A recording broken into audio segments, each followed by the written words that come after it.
자, 다비드의 작품들은 충분히 감상하셨나요? 이 방에는 다비드의 가장 뛰어난 제자이자 라이벌이었던 앵그르의 작품도 함께 전시되어 있는데요. 그들은 어떤 화가들이었는지부터 먼저 알아볼까요? 우선 우리는 18세기부터 19세기 프랑스 미술 흐름을 주도한 3명의 화가를 알아야 합니다. 다비드, 앵그르, 그리고 낭만주의화가 들라크루아, 이 3사람입니다. 이들의 관계를 이해하면 앵그르의 작품 세계가 더욱 흥미롭게 다가올 겁니다.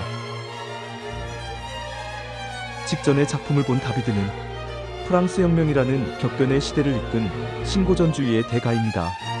그는 고대 로마와 그리스의 영웅주의와 이상적 미를 회복하고자 했고, 그림을 통해 시대의 정치적 메시지를 전달했죠. 앵그르는 바로 이 다비드의 가장 총애받는 제자였습니다. 그는 스승의 선의 미학을 완벽하게 계승하고 발전시켰습니다.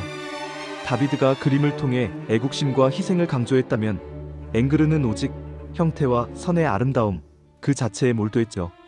이 때문에 앵그르는 스승과 같은 정치적 무게보다는 그림 자체의 완벽성을 추구하는 선의 완벽주의자로 불립니다. 앵그르는 신고전주의와 낭만주의의 과도기를 잇는 다리 역할을 한 화가이기도 합니다. 그는 스승 다비드와 함께 신고전주의의 화가로 분류되지만 그의 그림에는 19세기 초 또 다른 화풍으로 나타난 낭만주의의 요소가 보입니다. 그러나 낭만주의를 대표하는 들라크루아의 격정적인 색채와는 확연히 대비되기도 하죠.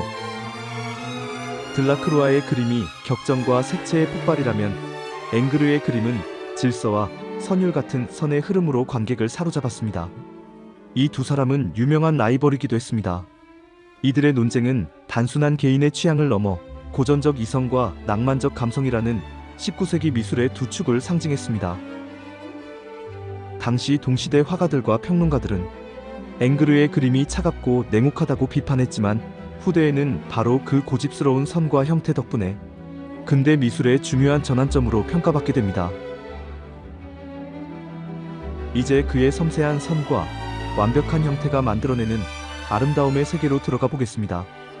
앵그르의 그랑드 오달리스크를 볼까요? 이 작품은 1814년 나폴레옹의 여동생인 카롤린 미라가 앵그르에게 의뢰하여 제작된 그림입니다. 누워있는 여인은 터번을 쓰고 이국적인 장신구를 착용하고 있습니다. 오달리스크는 원래 터키 왕의 궁궐에서 일하는 여자 노예를 일컫는 말이었지만 회화에서는 길게 침대에 들어 누워있는 이국적인 여성 누드를 가리키는 고유명사로 사용되고 있죠. 그림 속 여인을 자세히 들여다보면 그녀의 몸이 어딘가 부자연스럽다는 느낌이 듭니다. 그림 앞에 계시다면 여인의 허리를 따라 시선을 한번 움직여보세요. 점점 길어지면서 현실과는 다른 인체의 비율을 느끼실 수 있을 겁니다. 유난히 긴 허리와 가느다란 팔, 그리고 비현실적으로 튀어나온 엉덩이 등 해부학적으로는 불가능한 신체 구조를 가지고 있죠. 당시 비평가들은 이 그림을 척추뼈가 3개나 더 많은 기형적인 몸이라고 혹독하게 비판했습니다. 그러나 앵그르의 의도는 해부학적 정확성이 아니었습니다. 그는 관람객의 시선을 유혹하기 위한 의도된 과장으로 인체를 길게 늘려 더욱 우아하고 매혹적인 곡선미를 표현하고자 했습니다. 터번, 부채, 파이프 같은 이국적인 소품들은 당시 유럽인들의 오리엔탈리즘적 상상력을 자극하며 그녀를 현실적인 존재가 아닌 관능적 아름다움을 극대화한 이상적인 존재로 묘사한 것입니다. 이러한 오달리스크라는 주제는 앵그르 외에도 많은 화가들이 다루었습니다. 들라크루아는 역동적인 붓터치와 강렬한 색채로 오달리스크의 드라마틱한 감정을 표현했고, 마네는 올랭피아에서 이국적 노예가 아닌 현대 파리의 매춘부를 현실적으로 그려내며 기존의 오달리스크 개념 자체를 전복시키기도 했습니다. 하지만 이들 모두 앵그르의 작품에서 영감을 받았다는 공통점을 가지고 있습니다. 앵그르는 평생 여성 누드화를 즐겨 그렸습니다. 오달리스크 외에 또 다른 유명한 작품들은 발팽송에 목욕하는 여인, 터키탕, 샘 등이 있습니다. 그의 그림들은 사실적이면서도 관능적인 표현이 고전주의에 낭만주의적 감성을 더한 앵그르만의 독창성을 보여주죠. 이 작품들은 미술사적으로도 중요한 의미를 가지고 있습니다. 다비드를 포함한 신고전주의 화가들은 대부분 고대 영웅을 찬양하기 위해 완벽한 근육을 가진 남성 누드를 주로 그렸다면, 여성의 누드를 새로운 주제로 삼아 작품을 그린 앵그르의 시도를 볼 수 있는 작품들이기 때문입니다. 앵그르의 이러한 시도들은 19세기 프랑스 회화에서 여성 누드가 주요 장르로 자리 잡는 데 큰 영향을 미쳤습니다. 그는 선의 완벽주의자라고 불릴 만큼 선을 통해 이상적인 아름다움을 추구했고, 그 과정에서 해부학적 정확성마저 포기하는 대담함을 보였습니다.